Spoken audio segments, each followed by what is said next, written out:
Well, hello there and welcome back to the Thai Expat Daily Show as always, and thanks for tuning in. Now, before we do get started today, don't forget to like, share, subscribe this video. If you like listening on a podcast player, there's a link down below in the description where you will find a host of available podcast players where the show is hosted. And finally, if you do get some value from the show and you would like to support us, there's also a link down below in the description where you can buy us a coffee. Now, I am prone to a nice cappuccino, or sometimes just keeping it simple as an espresso.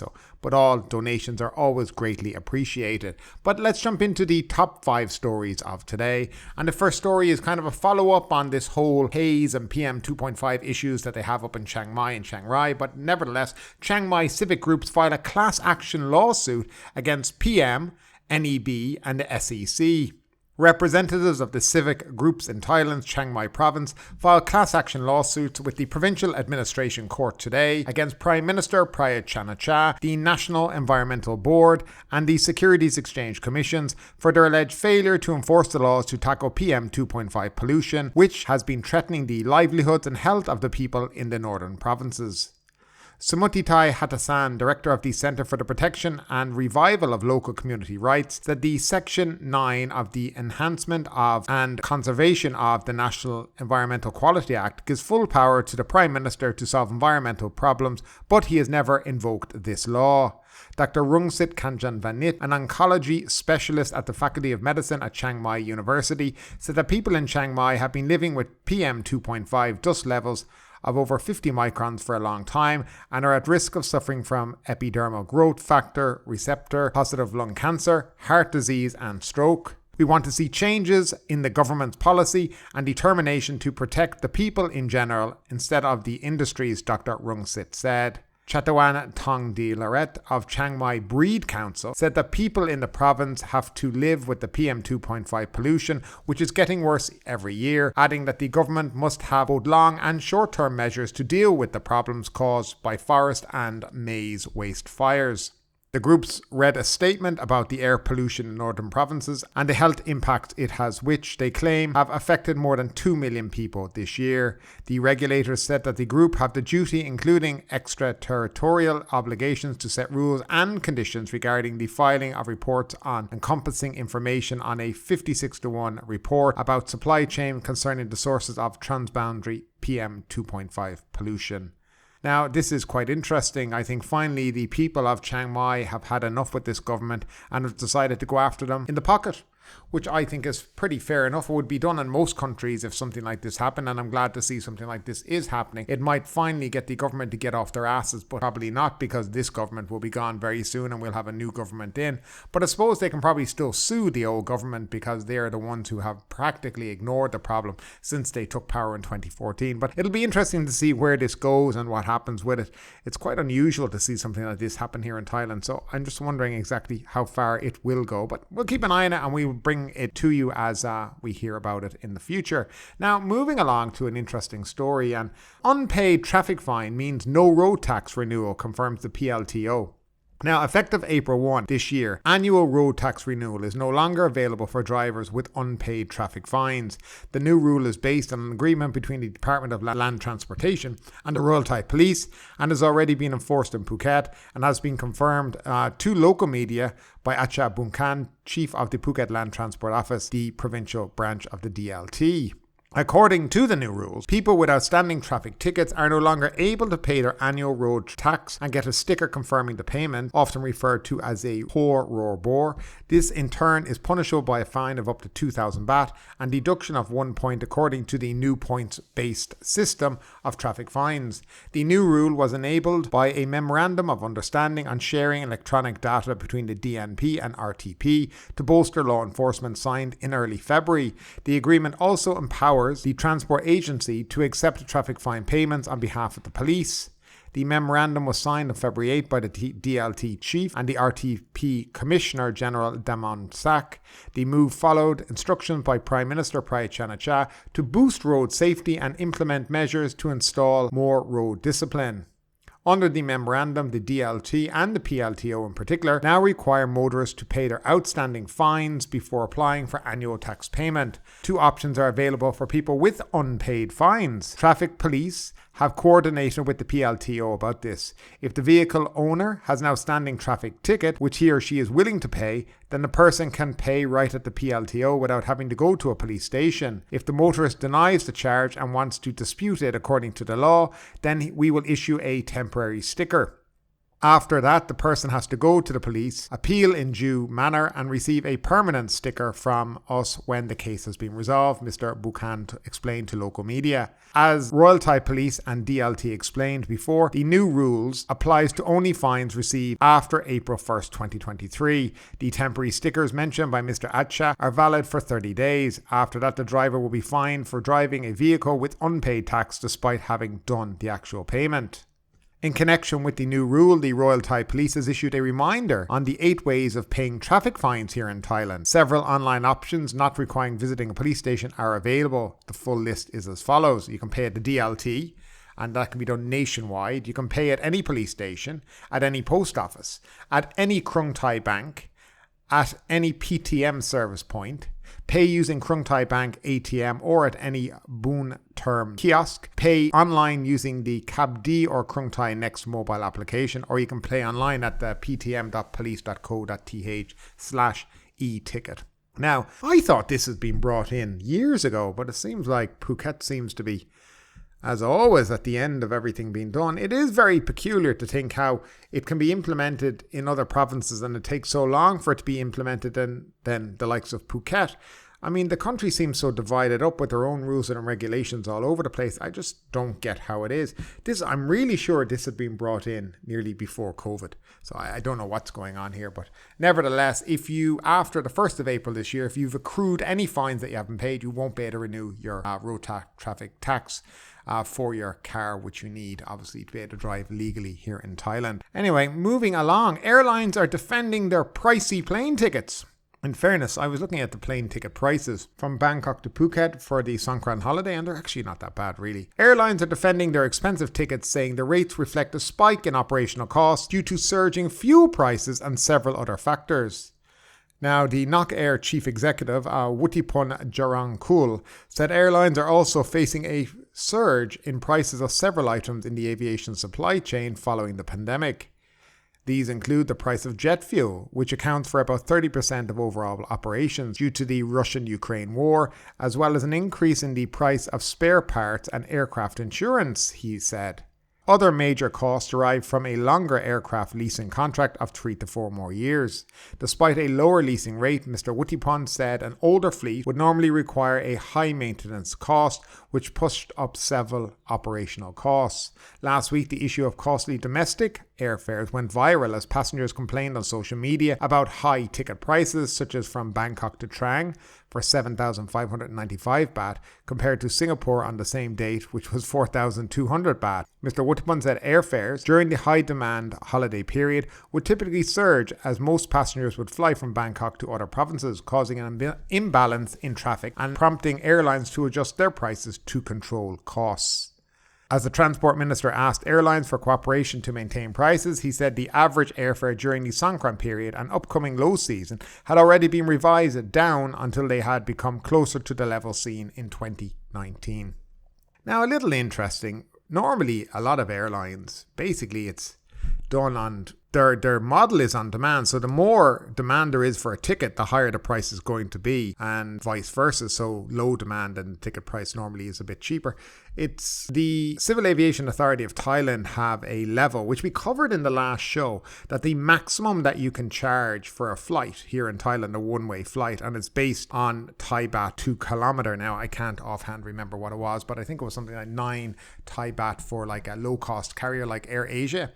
Per kilometer, and then you multiply that by the distance that the flight would have went, and you get the maximum airfare that can be charged, which actually is very high, and I've never seen prices that way. But I was, as I said at the beginning here of this article, I was looking at AirAsia's website, and Phuket Bangkok round trip, you're talking about 1,100 baht to Phuket, and about, for the trip back, about 1,500 baht. Really, overall, 3,600 baht.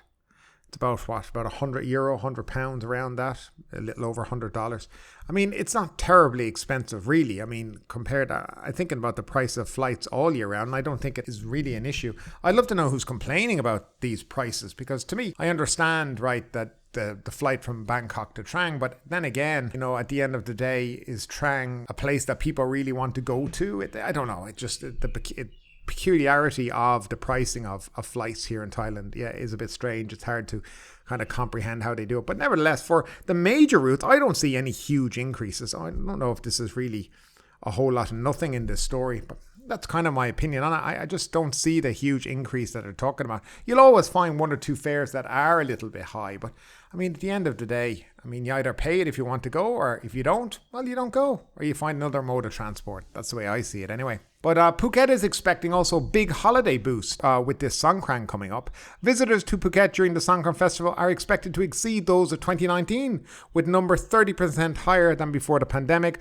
while authorities believe local tourism will generate 4.5 billion baht in revenue. Now, there is a reason to stay away from Phuket alone. Lerchai Wangkulakdi, director of the Tourism Authority of Thailand Phuket office, said on Monday that over 100,000 hotel rooms in Phuket have been booked for Songkran week, about 85% of room vacancies. It is expected that 4.5 billion baht worth of revenue will be generated during this period. Even though tourists from Europe and the US are returning to their countries, domestic tourists are flocking to Phuket, he said. He said that the number of visitors during the Thai New Year holiday would exceed the level of 2019 prior to COVID-19 pandemic, incentivized by the government's We Travel Together tourism promotion campaign. The Tourism Authority of Thailand is currently conducting the 5th phase of the government We Travel Together domestic tourism promotion campaign. It began in March and runs until the end of April. The campaign received cabinet approval with a budget of 2.016 billion baht. Under the program, the government provides subsidies equivalent to 40% of room rates, capped at 3,600 baht per room per night. A total of 560,000 room subsidies are available, each with a 600 baht voucher for travellers to spend on food or services. Tourists can reserve hotel rooms under this campaign until April 27, while the last day of the promotion ends April 30th. Now, that's a bit misleading because they had 200 and something thousand room nights. They're already gone, so you can't actually book anymore through the We Travel Together program. Once you've a book now, you have to stay, and that's it. Despite local tourism having fully recovered, Mr. Lerchai said Phuket will strive for high-end tourists to earn greater revenue through their spending. The top 3 nationalities visiting Phuket are Russians, Chinese and Indians, respectively, he added. Mr. Lerchai said that Phuket had prepared water splashing events in many areas such as Phuket's Central Department Store, Limelight Avenue Department Store and its famous beaches.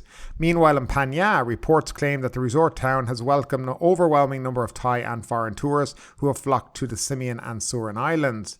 During Songkran week, reservations for tour boats, restaurants and hotels have increased. Local entrepreneurs say the number of visitors in Phang from February to April surpassed last year. Now, that wouldn't have been pretty hard too. Phang was pretty much closed last year. It was COVID as well. Many have speculated that Thai tourists have gone to southern beaches to avoid the haze pollution, while foreign visitors are coming to Phang for its natural attractions. The Tat Phang Officer Director, Uthai Limaskul, said hotel occupancy in the province is expected to hit 80% during the long holiday, mainly booked by tourists from Germany, Sweden and Israel.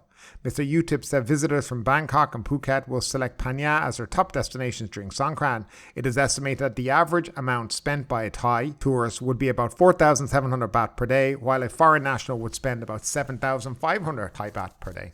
So interesting enough that Phuket seems going to be busier than it was in 2019. I guess the people who live there on a permanent basis probably won't be too thrilled to be hearing that kind of news. But nevertheless, it is obviously good news for the hospitality industry in terms of hotels, restaurant, bars and, entertainment venues and things like that. They've had 3 years of pretty much nothing. The same with Phang. When they really talk about Phang, they're talking kind of about Khao Lak and areas like this, which is doing quite well since the kind of full reopening last July. Occupancy started off pretty slow in Khao Lak, but built up then after Christmas, and it's been pretty much booming. But come the end of April, there is a huge dip in occupancy pretty much in Phuket and Khao Lak. So it will be slim pickings probably for a few months during that period, which it is always, and most hoteliers know that anyway. And finally, a story that has nothing to do with Thailand. And it's an interesting one because I was reading it on a Irish website. And I'm from Ireland, so I do keep on track of my Irish news. But this is quite an interesting one. I think a lot of people will find this kind of interesting and maybe even agree with it. More phone-free gigs are expected for Irish audiences. Irish audiences can expect to see more phone-free gigs on offer as several large comedy acts opt to ban mobile phones to improve the viewing experience. A phone-free gig means that audience must lock away their phones, either in a box or pouch, that they keep on their person, and it's unlocked at the end of the gig. Noel McHale, promoter of the MCD promotions, said after some high-profile acts from abroad like Bob Dylan and Chris Rock used Yonder phone locking pouches in Ireland, the interest in phone-free gigs has increased. The promoter says theatre etiquette over the years has deteriorated. People sometimes act like they're sitting at home watching the TV instead of a live show, so they think there's nothing wrong with taking out the phone or even answering your phone during the comedy show, and not realising that not only are they affecting the performer, but they're annoying the people all around them as well. Mr. McHale said eliminating the distractions of phone makes for a better atmosphere for the gig. Having a phone-free gig is at the request of the artist, and it is the artist who has to foot the bill. Mr. McHale said he expects more artists will want phone-free gigs. However, it comes with a price tag, so it depends on investment by the act. It works out to €4 a head for the artist. He said that artists will start making it conditions of their performance, and promoters and venues will not have a choice but to facilitate the phone-free gig. Tommy Tiernan, a famous Irish comedian, is the first Irish act to have phone-free gigs on his recent Irish tour. The Yonder pouches are used in entertainment spaces, but also in schools and classrooms. Yonder CEO Graham Dugoni, who has ditched a smartphone himself, says he thinks cancel culture is a reason for the increasing popularity of the product. It is definitely an aspect. I think for comedians in particular, it is incredibly important that their material and what they do is taken in full context. Mr. Dugoni says major acts like David Chappelle, Jack White, Joe Rogan, Bruno Mars, Madonna and Adele have all used Yonder. He says Ireland is a burgeoning market for this product. The Yonder pouches are also increasingly being used in Irish secondary schools to eliminate the interruption of phones in the classroom.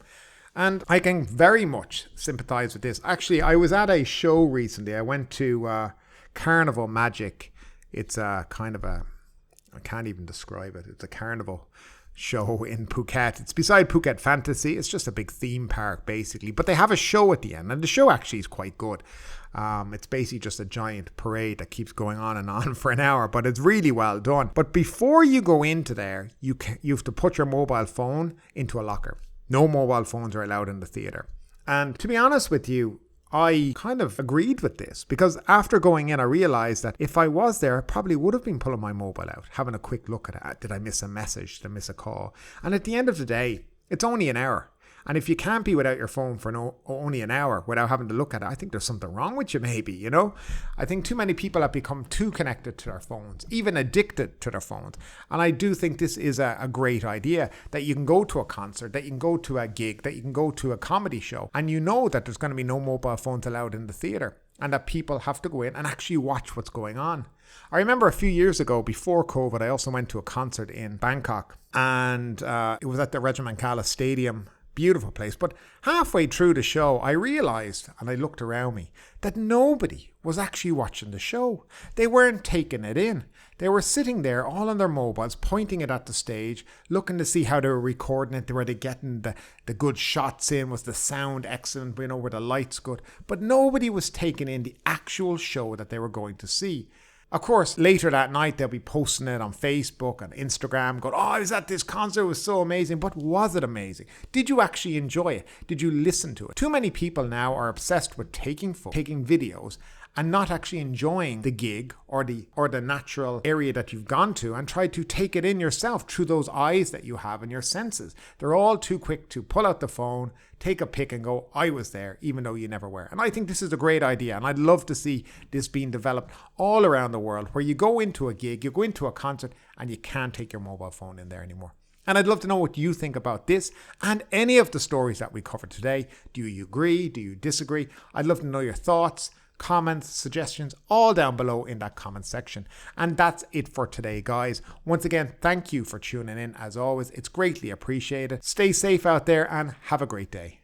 But ultimately, with this story or anything else that stood out to you today, I'd love to know your thoughts in the comments down below. Because yes, this is a news show, but it's also a conversation. Now keep that conversation going. Make sure you like this video, subscribe to the channel, share the video, and do all the good stuff that does help that YouTube algorithm. But ultimately, my name is Kieran Mack. You've been listening to the Thai Expat Daily Show, and we will see you next time.